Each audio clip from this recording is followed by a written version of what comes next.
ને ત્યાં સુધી ભારતીય જનતા પાર્ટીમાં જ કામ કરવાનું.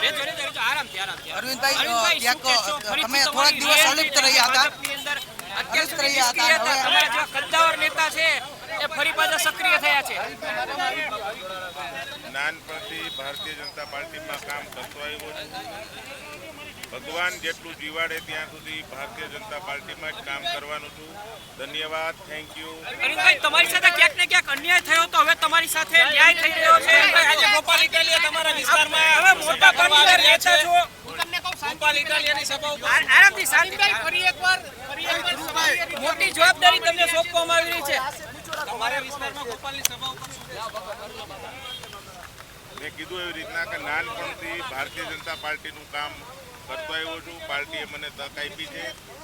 30 વર્ષથી આ પાર્ટીની અંદર કામ કરું છું. ભગવાનને પ્રાર્થના કરું છું જ્યાં સુધી જીવાડે ત્યાં સુધી ભારતીય જનતા પાર્ટીની અંદર કામ કરવાનો છું. એક નાનો કાર્યકર્તા છું.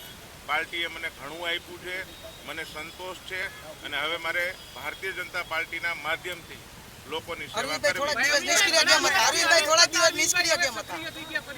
ક્યાંય ગયો નથી હું. ભારતીય જનતા પાર્ટી મેં કીધું એમ ભારતીય જનતા પાર્ટીમાં જ છું. પાર્ટીએ મને ઘણું આપ્યું છે અને પાર્ટીની અંદર જ કામ કરું. સક્રિય છું હું. તમને બધાને મળતો રહું છું. નથી મળતો રહેતો બધાને. બરોબર. ના ના આવતું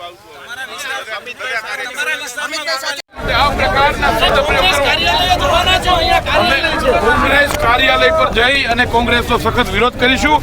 ગલીઓમાં પણ કોંગ્રેસનો વિરોધ કરીશું અને કોંગ્રેસના આ ચહેરાને લોકોની વચ્ચે ખુલ્લો પાડીશું. આપણે જે તો માતાની પૂજા થતી હોય છે, એમને સન્માન આપવાનું હોય છે, કોઈ પણ માતા હોય.